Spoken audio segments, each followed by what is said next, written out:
हे guys, अस्सलाम वालेकुम। Welcome to my channel. कैसे हैं आप लोग? आई होप आप सभी अच्छे होंगे। आज मैं बनाने जा रही हूँ सूजी के हलवे की कतली की रेसिपी, जो शब बारात में स्पेशल रेसिपी बनती है और ये बिल्कुल परफेक्ट मेजरमेंट के साथ आपके साथ शेयर करूँगी, जिससे आपकी सूजी की जो हलवे की बर्फ़ी होगी वो बिल्कुल परफेक्ट बनकर तैयार होगी। तो चलिए ज़्यादा टाइम वेस्ट नहीं करते और चलते हैं अपनी किचन में और बनाते हैं ये रेसिपी। उससे पहले मैं आप सभी को शब बारात मुबारकबाद देना चाहती हूँ, शब बारात की। और ये इबादत का दिन है, आप सभी लोग अच्छे से इबादत करिएगा और मुझे दुआ में याद रखिएगा। तो चलिए इस तरीके से परफेक्ट रेसिपी, परफेक्ट मेज़रमेंट के साथ ये रेसिपी स्टार्ट करते हैं। तो यहाँ पर मैं सबसे पहले लूँगी कुछ ड्राई फ्रूट। यहाँ पर मैंने नारियल लिया है, ये बादाम है, काजू है और पिस्ता है। आप चाहें कोई सा भी ड्राई फ्रूट ले सकते हैं। मैंने ये वाले ड्राई फ्रूट लिए और इनको कर दूँगी कद्दूकस वगैरह, कट कर दूँगी सारे ड्राई फ्रूट को। तो यहाँ चलिए ड्राई फ्रूट कट वगैरह करने के बाद फिर चलते अपने गैस की तरफ। वहाँ सबसे पहले मैं रखूँगी अपनी कढ़ाई, और कढ़ाई को हीट होने के बाद इसमें डालेंगे हम अपनी 2 कटोरी सूजी। ये मेज़रमेंट परफेक्ट मेज़रमेंट है। आप कटोरी ले लीजिएगा, कप ले लीजिएगा, जैसे आप चाहें। तो यहाँ पर मैं 1 किलो के करीब बना रही हूँ, तो मेरी जो परफेक्ट मेज़रमेंट है वो 2 कटोरी सूजी हुई है। ये बारीक वाली सूजी है। अब इसको अच्छे से हम भूनेंगे हाई फ्लेम पर, और चलाते रहिएगा, नीचे से जल ना जाए। इसी भूनने के साथ साथ मैं इसमें डालूँगी ये रिफाइंड ऑयल। आप चाहें तो देसी घी में भी बना सकते हैं, लेकिन कुछ लोग क्या होता है, देसी घी नहीं होता उनके पास, तो वो रिफाइंड ऑयल में बनाते हैं। तो आज जो ये रेसिपी है, ये रिफाइंड ऑयल की रेसिपी है। ये भी बहुत टेस्टी, बहुत यम्मी बनकर तैयार होगी। तो यहाँ पर मैं अच्छे से सूजी को मिक्स कर लेती हूँ रिफाइंड ऑयल के साथ, और मिक्स करने के बाद इसको अच्छे से हम भून लेंगे। और बिल्कुल परफेक्ट मेज़रमेंट के साथ आपके साथ शेयर करूंगी मैं ये। और इस तरीके से चलाते रहिएगा, प्लीज़ बीच में मत छोड़िएगा। अगर आप बीच में छोड़ देंगे तो हमारी सूजी जो है जल जाएगी। और इसी तरीके से चलाते चलाते आप क्या करिएगा, हाई टू लो फ्लेम आप कभी मीडियम कर लीजिएगा, कभी लो कर लीजिएगा, कभी हाई कर लीजिएगा। इस तरीके से करते हुए आप पूरी सूजी को अच्छे से भून लेंगे। तो चलिए यहाँ पर मेरी सूजी भून चुकी है, मैंने अलग से निकाल दिया। उससे पहले कतली बनाने से पहले मैं यहाँ क्या करूँगी, थालियों में लगा लूँगी इसमें थोड़ा सा रिफाइंड ऑयल, क्योंकि हमें जो हलवा जमाना है वो थालियों में ही जमाना है। तो ये लगाने के बाद देखिए इस तरीके से अच्छे से फैला दूँगी मैं उंगलियों की मदद से। ये इस तरीके से देखिए। अब मैं क्या करूँगी, सारी जितनी भी मेरे को थालियाँ यूज़ करनी है उन सभी में इस तरीके से रिफाइंड ऑयल लगा दूँगी मैं। अभी दूसरी थाली में इसी तरीके से फैला देंगे हम रिफाइंड ऑयल को। मैं ये नहीं कह रही कि आप रिफाइंड ऑयल से ही बनाइए, आप चाहे तो देसी घी से भी बना सकते हैं। देसी घी से तो और भी अच्छा लगेगा, लेकिन अगर देसी घी नहीं है तो आप रिफाइंड ऑयल से बनाइए। एक ट्विस्ट बताऊंगी जिससे आपका जो हलवा है बहुत टेस्टी बनकर तैयार होगा। तो यहाँ पर मैं कुछ ड्राई फ्रूट जो मैंने कद्दूकस कर लिए थे, आपको बताया था, कट कर लिए थे, वो इस थालियों में इस तरीके से फैला दूँगी। आप जितना चाहें उतना इसमें ड्राई फ्रूट डाल सकते हैं। तो यहाँ मैं सारे थालियों में इस तरीके से सजा दूँगी ड्राई फ्रूट को। तो चलिए ये थालियाँ तैयार तो हो चुकी है, आप चलते हैं अपने हलवे की तरफ। तो यहाँ पर मेरी सूजी भी अच्छे से देखिए भुन चुकी है। हमें इसी तरीके से सूजी चाहिए थी।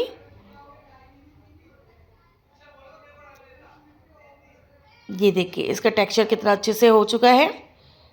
इससे ज़्यादा हमें नहीं भूननी, तो सूजी को अलग से बाहर निकाल देंगे। सूजी को निकालने के बाद ये देखिए मेरी कढ़ाई, इसी कढ़ाई में मैं हलवा बनाऊंगी। तो यहाँ पर मैं क्या कर रही हूँ, अगर मैंने 2 कटोरी सूजी ली है तो यहाँ पर 2 कटोरी ही चीनी लूँगी। और चीनी को डालने के बाद इसमें हमारा जो पानी का मेज़रमेंट होगा, आप 1.5 कटोरी लीजिएगा, 2 कटोरी नहीं। ज़्यादातर मैंने वीडियो देखी है उसमें 2 कटोरी ही पानी बताते हैं, लेकिन नहीं, आप 1.5 कटोरी लीजिएगा। पानी कम ही डालिएगा, क्योंकि हम जितना पानी डालेंगे तो उसको पकाने में उतना ही टाइम लगेगा। तो यहाँ पर गैस का फ्लेम मैंने हाई कर दिया है और इसको हम मेल्ट होने देते हैं। मेल्ट यानी इसको हम चाशनी बनने देते हैं, एक तार की चाशनी। तो चलिए इसको पकने देते हैं। ये देखिए पकते पकते मेरे जो वो है पानी, इसको चेक करते हैं एक तार की चाशनी बनी है नहीं, नहीं अभी नहीं बनकर तैयार हुई है। जब आप इस तरीके से उंगली चलाएंगे तो आपकी जो तार है वो एक तार इस तरीके से खिंचता चला जाएगा। थोड़ी देर और पकने के बाद इसमें डालती हूँ मैं हरी इलायची। यहाँ पर मैंने कूट ली थी, आप चाहे तो हरी इलायची का पाउडर भी यूज़ कर सकते हैं और चाहे तो स्किप भी कर सकते हैं, लेकिन इससे फ्लेवर बहुत अच्छा आता है। तो ये डालने के बाद इसको हम चाशनी को अब 10 से 15 मिनट पकड़े देते हैं। ये देखिए 10 से 15 मिनट हो चुके हैं। अब देखते हैं दोबारा चाशनी तैयार हुई। ये देखिए परफेक्ट चाशनी मेरी बनकर तैयार हो चुकी है। ये देखिए एक तार की चाशनी मेरी हो गई तैयार। अब चलिए अब इसमें डालते हैं हम अपनी सूजी। तो यहाँ देखिए गैस का फ्लेम बिल्कुल लो कर दिया है। अब मैं इसमें सूजी डालूँगी। इस तरीके से पूरी सूजी यहाँ पर पलट देंगे। मेरी कढ़ाई थोड़ी छोटी हो गई थी, लेकिन हो जाएगा इसमें भी।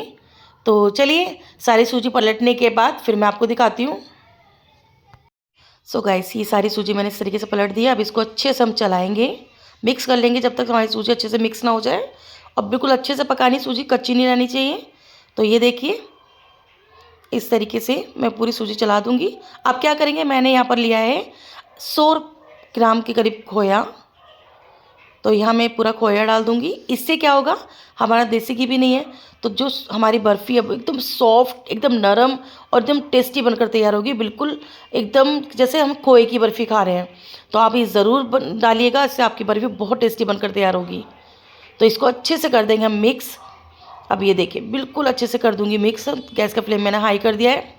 और इसको इसमें डालेंगे हम ड्राई फ्रूट। आप जितने चाहें उतने ड्राई फ्रूट डाल सकते हैं इसमें भी। तो ये देखिए, अभी ड्राई फ्रूट भी डाल दिया है मैंने। और इसको अच्छे से कर देंगे मिक्स मिक्स मिक्स। इसमें डालूंगी थोड़ा सा रिफाइंड ऑयल, थोड़ा सा और। हमने आगे भी पहले भी डाला हुआ था, तो ध्यान रखिए ज़्यादा नहीं डालना, ज़्यादा से ज़्यादा 2 से 3 चम्मच डालना है बस। चलिए मिक्स करने के बाद अब चलते हैं अपनी थाली की तरफ और इसको जमाना स्टार्ट करते हैं। तो यहाँ देखिए, मैंने अपनी थाली में जल्दी फटाफट ये हलवा डाल रही हूँ। याद रखिएगा, ये हलवा फटाफट गरम गरम ही जमाया जाता है, वरना ये गाढ़ टाइट होने लग जाता है। तो ये देखिए, इस तरीके से फटाफट हथेलियों की मदद से, हथेली में हल्का सा तेल लगा लेंगे या फिर कटोरी की मदद से इस तरीके से फैला लेंगे। तो चारों तरफ मैंने अच्छे से फैला दिया है इसको। आप ये देखिए, इस तरीके से फैला दीजिएगा।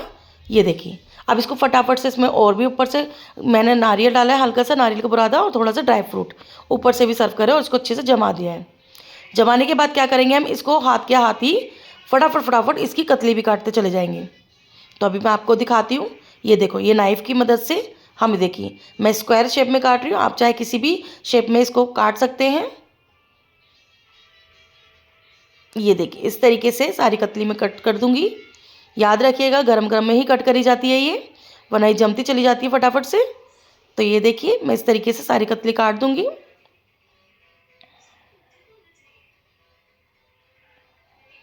आई होप आपको मेरी रेसिपी अच्छी लगी। अगर अच्छी लगे तो लाइक करें, शेयर करें एंड सब्सक्राइब ज़रूर करिएगा, जिससे मेरी नई नई वीडियो आप लोगों के पास जल्दी से जल्दी पहुंच जाए। तो ये देखिए, मेरी कतली बनकर तैयार है। अब मैं दिखाती हूँ आपको निकाल कर कितनी अच्छे से जम के तैयार हुई है। आप लोग भी इसी मेथड से बनाइए। इस मेथड से बनाएंगे तो आपकी कतली बहुत टेस्टी, बहुत यम्मी बनकर तैयार होगी और ये सभी को पसंद आएगी। तो चलिए, इस वीडियो को मैं यहीं एंड करती हूँ। मिलती है अपनी नेक्स्ट वीडियो के साथ। और आप लोग शब कदर की रात में इबादत करिए, सबके साथ नमाज़ पढ़िए, तस्बीह पढ़िए, हर चीज़ पढ़िए और इसके साथ ये कतली भी इंजॉय करिए। तो इस वीडियो को यहीं एंड करती हूँ। मिलते हैं अपनी नेक्स्ट वीडियो में, तब तक के लिए बाय बाय।